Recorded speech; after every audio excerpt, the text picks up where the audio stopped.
Hello, my name is Anna Miskis, and I will be discussing the mental health challenges within the United States criminal justice system and how the environments there are worsening an already growing national epidemic.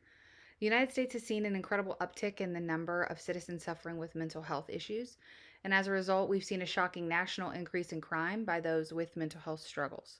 The U.S. Surgeon General revealed a shocking statistic in a 2021 study, finding that 1 in 5 Americans suffer with some form of mental illness, many of those a mental illness that would be considered serious. It's clear that these kinds of diagnoses are becoming increasingly more common, and these rates are only reflective of those who are fortunate enough to receive a diagnosis and therefore a proper treatment plan prior to being arrested. The World Health Organization estimates that 2/3 of people with mental health struggles ultimately go undiagnosed or untreated. So, what does this mean for our criminal justice system and those that find themselves to be a part of it? Well, roughly 2 out of every 5 people who are incarcerated in the United States have a history of mental illness, which is actually a rate twice that of the national average. Considering that over 1 million citizens were incarcerated nationally in 2021, that comes out to almost 500,000 people living in our incarceration facilities with mental diagnoses. Stated earlier, many of these people who struggle with these disorders do not have proper access to mental health care prior to those arrests and therefore don't have formal diagnosis.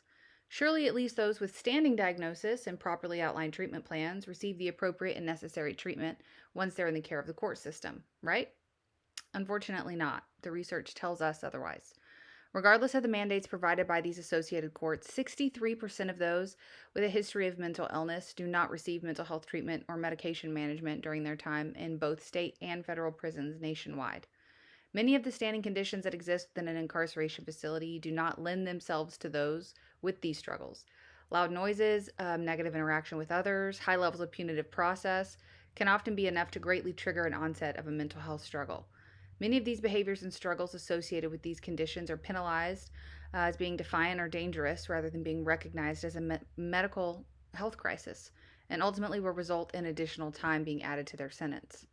Additionally, to extended time periods of an already existing sentence, those with serious mental health disorders are 3.3% more likely to be rearrested a minimum of 4 times throughout their lives.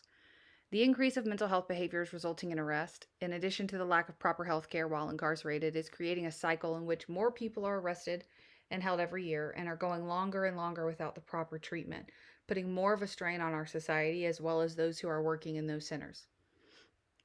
Through my capstone, I will continue to present ways in which we may begin to address this multifaceted nationwide problem, hoping to focus on what is best for those whose needs are most often overlooked. Thank you.